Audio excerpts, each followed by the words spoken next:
Saudara diduga dianiaya ibu tiri, anak berusia 12 tahun meninggal dunia dengan kondisi luka bakar, saudara. Kita bahas bersama dengan dokter penanggung jawab pasien DPJP RSUD Jampang Kulon, Dr. Sulaiman Arigayota. Selamat petang, dok. Oke, suara saya jelas? Jelas, Mas. Dokter, sebagai penanggung jawab pasien saat itu pertama kali tiba, kondisinya seperti apa, dok? Bisa diceritakan? Baik, Mas Yasir. Jadi benar bahwa pasien atas nama Nizam ini datang ke IGD Rumah Sakit Umum Daerah Jampang Kulon, di mana saat pertama sekali datang ke IGD, kita langsung ditangani oleh dokter triase untuk memilah apakah ini mengalami kegawat daruratan atau tidak. Ternyata kita menemukan kegawat daruratan, kemudian selanjutnya dilakukan pemeriksaan oleh dokter IGD. Setelah dari dokter IGD baru ke saya sebagai dokter spesialis anak untuk menjadi sebagai dokter penanggung jawab pasien. Benar, pasien ini saat datang ke IGD kita melakukan pemeriksaan dan melakukan anamnesa pemeriksaan terhadap pasien, kemudian menanyakan kondisi pasien kepada ibu dan bapak pasien yang datang saat itu mengantarkan pasien. Dari pemeriksaan memang kita menemukan keluhan utama yang disampaikan oleh keluarga adalah ada luka di tubuh pasien. Dari pemeriksaan yang kami dapatkan, memang kami temukan berbagai luka di beberapa posisi di tubuh pasien, mulai dari wajah, sekitar mata, hidung, kemudian di beberapa bagian di tubuh, kemudian di anggota gerak tangan dan kaki, di mana lukanya ini berbagai kondisi, ada yang sudah sedikit mengering, ada yang luka lebam, kemudian ada yang terkesan seperti luka bakar. Nah, termasuk ada luka bakar begitu ya? Karena informasinya korban ini meninggal akibat luka bakar yang derita begitu. Saya mau konfirmasi betul demikian atau ada luka lain yang mengakibatkan akhirnya korban meninggal dunia?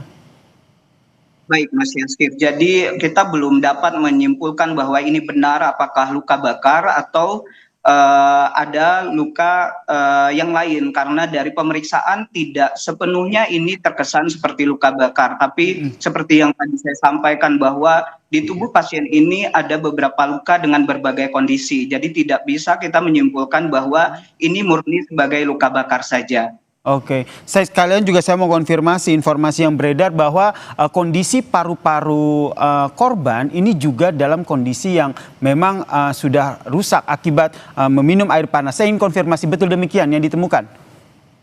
Ya, jadi saat kami melakukan triase untuk memilah kegawat daruratan pasien ini, justru kami menemukan kegawat daruratannya adalah gangguan di pola napas. Tetapi apakah gangguan pola napas ini disebabkan oleh luka-luka yang dialami pasien, tidak bisa langsung kita simpulkan. Jadi mungkin ada kondisi penyakit lain yang bisa menyebabkan kondisi napas pasien mengalami pola napas yang tidak adekuat atau tidak baik seperti itu. Jadi tindakan yang kami lakukan adalah penanganan untuk memberikan jalan napas yang terbaik. Jadi apakah ini suatu kondisi akibat meminum air panas belum bisa kita pastikan, begitu Mas Yasir. Yang jelas ada gangguan di pola nafas ya, menjadi salah satu penyebab begitu ya, akhirnya korban meninggal dunia. Ini bisa disimpulkan seperti itu atau apa hasil anamnesa ataupun kesimpulan dari dokter penyebab dari kematian korban? Mungkin untuk menyimpulkan langsung penyebab kematiannya kita tidak bisa memastikan, tetapi butuh pemeriksaan tingkat lanjut tentunya. Yang jelas memang pola napas tidak seperti napas yang seharusnya, jadi membutuhkan alat bantu napas seperti oksigen dengan tingkat alat yang butuh yang intensif, sehingga saat itu saya memang memutuskan pasien ini untuk dirawat di ruang intensif, tetapi tidak bisa kita simpulkan kerusakan paru ini apakah karena meminum atau karena sesuatu zat yang terminum seperti itu, atau memang ini adalah kondisi penyakit yang sudah ada sebelumnya yang dialami pasien. Kita belum bisa menyimpulkan karena butuh pemeriksaan dan butuh telaah untuk menilai atau mencari tahu sebelumnya pasien ini sebenarnya punya riwayat sakit apa, seperti itu Mas Yasir. Oke, jadi hasil anamnesa awal itu ada ditemukan sejumlah luka, termasuk luka bakar, dan juga ada gangguan di saluran pernafasan ya, begitu ya dokter ya? Untuk gangguan di saluran pernapasannya juga tidak bisa kita pastikan, yang jelas pola napasnya terganggu. Pola nafasnya terganggu, ini beda hal ya, pola nafasnya terganggu. Ini apakah juga pada saat anamnesa awal ini juga diketahui sebenarnya korban ini memiliki penyakit bawaan atau seperti apa? Kalau kita langsung memastikan tentu belum bisa secepat itu Mas Yasir, masih butuh pemeriksaan tingkat lanjut seperti pemeriksaan radiologi, misalnya ada pemeriksaan ronsen, kemudian pemeriksaan laboratorium dasar, dan tentu pemeriksaan laboratorium tingkat lanjut seperti itu, dan itu belum sempat kita lakukan karena kita masih menangani kegawat daruratan saja. Andai kegawat daruratan telah terlewati, pasien sudah tenang, barulah kita melakukan pemeriksaan tingkat lanjut untuk mencari tahu sebenarnya penyebab kematiannya apa, seperti itu Mas Yasir. Ya, ini ingin saya dalami juga tentu adalah terkait dengan seperti apa begitu luka lebam maupun luka bakar yang diderita oleh korban. Ini yang masih akan saya tanyakan dok, tapi nanti akan kita bahas usai jeda, dan usai jeda saya juga akan mengajak Komisioner KPAI Ibu Diah Puspitarini untuk bergabung bersama kami untuk membahas terkait dengan kasus ini. Tetaplah bersama kami di Kompas Petang, saudara.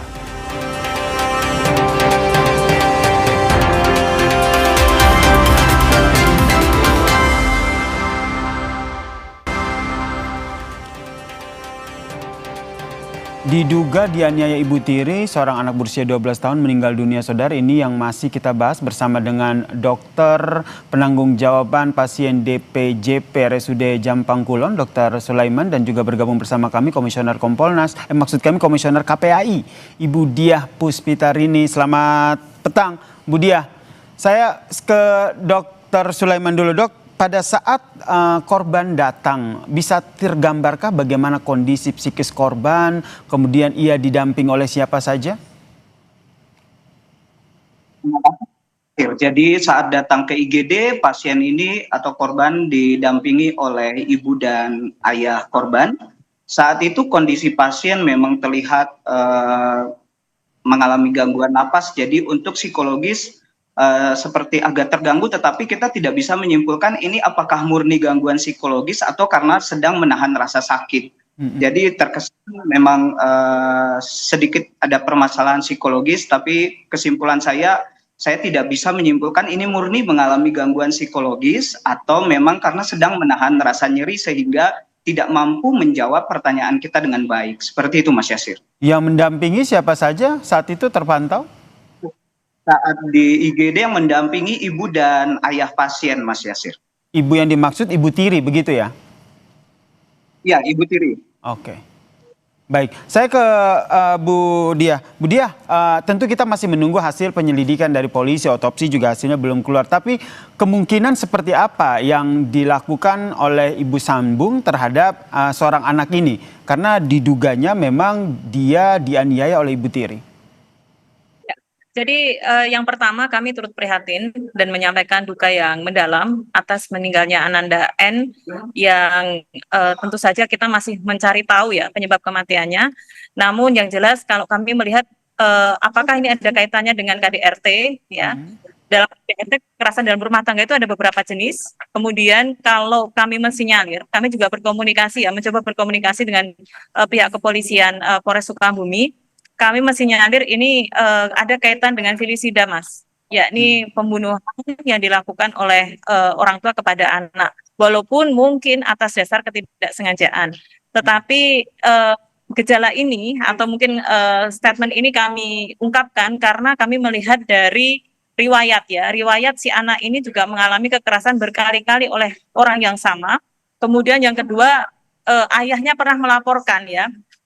Tahun yang lalu atas dugaan kekerasan, dan sebenarnya kalau kita melihat foto-foto saja itu sudah bukti ya, salah satu bukti bagaimana si anak ini juga mengalami kekerasan yang terjadi di dalam rumah tangga. Namun Jadi melihat mohon dari maaf saya potong Mbak Dia, berarti dari KPAI sendiri sudah dapat informasi betul bahwa korban ini sebelumnya sudah mengalami penganiayaan dari orang yang sama?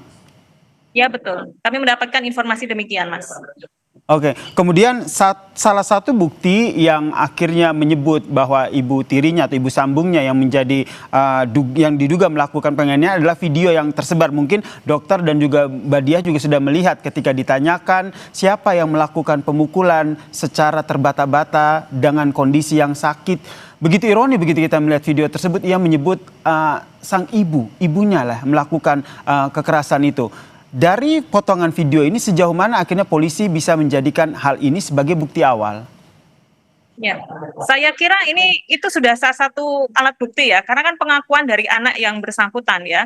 Terus yang kedua, ini juga harus ditunjukkan dengan otopsi. Makanya tadi perlu saya menekankan kembali ya dokter dan juga kepada pihak yang berwajib, otopsi ini otopsi dalam. Ya, memang waktu untuk otopsi dalam agak lama, tetapi ingat, saya khawatir ini nanti juga agak waktunya agak lama ya dok. Jadi kami juga berharap ada apsifor yang diturunkan mas, asosiasi psikolog forensik. Untuk apa? Untuk menggali dan lebih jauh ya, kenapa si anak ini apa yang terjadi, dan ini juga bisa menjadi alat bukti yang kuat selain otopsi. Walaupun otopsi itu sebenarnya sudah alat bukti yang sangat kuat, dan video kemarin ya.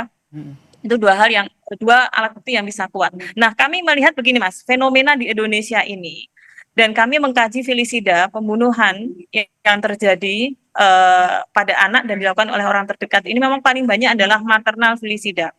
Tahun 2024 itu ada 60 kasus ya, felisida.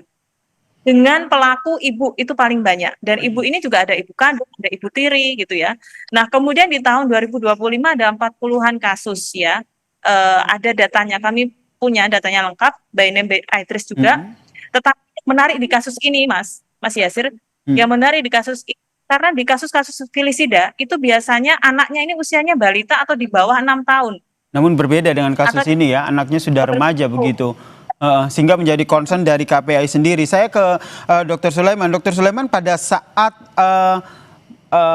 memeriksa atau melakukan anamnesa dengan korban, tentu berbincang begitu, menggali informasi. Saat itu adakah pertanyaan kepada korban, siapa yang melakukan, siapa yang membuat korban sehingga mendapatkan kondisi seperti itu?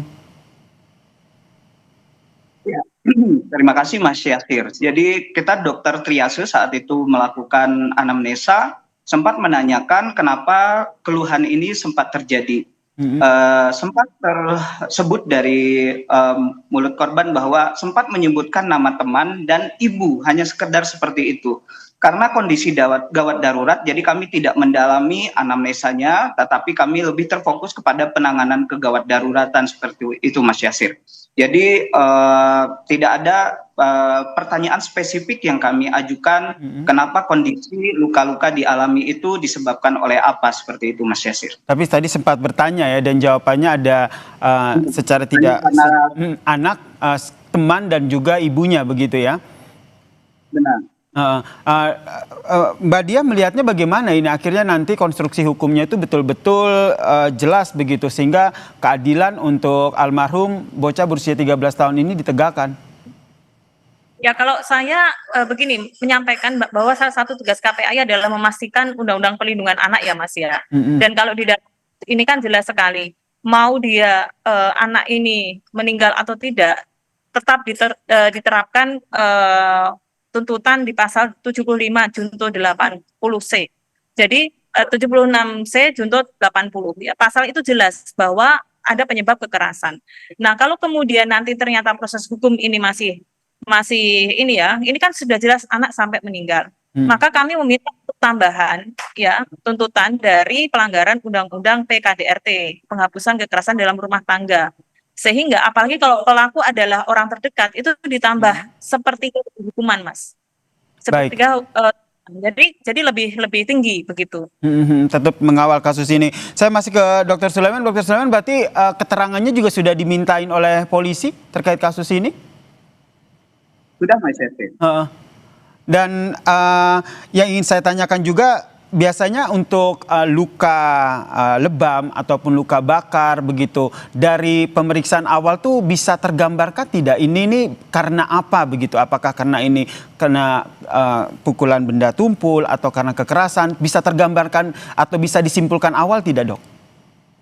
Ya, jadi seperti saya sampaikan di awal Mas Yasir bahwa luka yang dialami oleh pasien ini ada dalam beberapa kondisi, ada yang terkesan seperti masih baru, ada yang sudah terkesan mering, ada yang hanya bengkak, lebam, ada yang melepuh seperti terkesan luka bakar. Jadi saya tidak bisa meyakinkan itu benar suatu luka bakar. Dan apakah ini suatu benturan benda tumpul juga sulit untuk dipastikan karena luka yang dialami itu ada dalam beberapa bentuk seperti itu Mas Yasir. Oke, termaksud tadi luka bakar ini ya? Ini tuh luka bakar. Gimana, Mas? Jadi kita tidak bisa menyimpulkan, kami tidak bisa menyimpulkan itu murni luka bakar seperti itu Mas Yasir. Masih harus butuh pemeriksaan tingkat lanjut untuk memastikan apakah ini benar suatu luka bakar atau karena luka traumatik benda tumpul seperti itu Mas Yasir. Bisa dipresentasikan lukanya seberapa banyak di bagian tubuhnya? Ada lebih dari 12 tempat di beberapa area tubuh. Ada yang luka yang sudah terkesan sedikit mengering, berkeropeng begitu di sekitar mata kiri dan kanan, kemudian di hidung, di leher, kemudian di pundak, ada beberapa bagian di tangan dan kaki seperti itu Mas Yasir. Oke, ini bisa jadi mengkonfirmasi apa yang disampaikan oleh Bu Dia tadi bahwa sebenarnya kekerasan yang dialami oleh korban ini sudah beberapa kali oleh orang yang sama. Bisa dikatakan begitu, Bu Dia? Ya, secara tidak langsung begitu. Jadi begini, filisida itu sebenarnya bisa dilihat Mas sebelum kejadian. Apa tanda-tanda? Salah satunya adalah si anak ini sering sekali mengalami kekerasan, ya berulang-ulang oleh orang yang sama. Sekarang pertanyaannya gini dok, maaf saya jadi bertanya sama dokter ya. Nggak apa-apa, silakan. Sekarang pertanyaan, apa mungkin anak demikian ini menyakiti dirinya sendiri sejauh itu? Mohon maaf ya, kalau luka leher dan selama ini kami mendampingi beberapa kasus luka leher, kemudian ada di bagian agak dalam, itu apa mungkin juga dia sendiri? Itu kan agak aneh ya, kalau memang Ya, terima kasih Bu Dia. Pertanyaan yang bagus sekali Bu. Tapi yang namanya mungkin tetap saja mungkin ya Bu ya. Tetapi kalau kita melihat, kalau bercerita mungkin, apa saja pasti mungkin Bu. Tetapi pada kasus ini kalau terkesan misalnya pasien mencederai dirinya sendiri, menurut informasi keluhan itu baru muncul. Jadi sangat tidak mungkin untuk mencederai diri sendiri. Tetapi saya tidak bisa juga menyimpulkan bahwa ini itu akibat dari traumatik, benturan benda atau benda panas yang menyebabkan luka bakar, atau justru mungkin masih ada hubungannya dengan penyakit medis yang sudah dialami pasien yang kebetulan saat ini menjadi koinsiden atau penyakit yang muncul keluhannya secara muncul beberapa hari sebelum dibawa ke rumah sakit seperti itu Bu. Mas Yasir, mohon maaf, boleh saya berstatement Mas? Boleh, silakan. Jadi begini, di beberapa kasus filisida ataupun juga kasus kekerasan pada anak, ini memang barangkali si anak ini sampai meninggal dunia ya. Di Sukabumi juga pernah ada anak ini meninggal dunia. Ya memang ada pendapat dokter yang mengatakan bahwa si anak ini sudah punya penyakit, tetapi bahwa kita tidak boleh menghilangkan ada kejadian kekerasan yang terjadi pada anak ini. Ya, dan salah satunya itu menjadi pemicu kenapa penyakit ini kemudian menjadi parah. Setidaknya itu jadi di beberapa kasus filisida sebelumnya. Nah, kami berharap kepada aparat penegak hukum untuk betul-betul mengungkap dengan transparan, kemudian juga memproses hukum ini dengan cepat sehingga diskursus ataupun kebingungan masyarakat ini tidak berlarut dan kita harus mencari ini segera dicegah.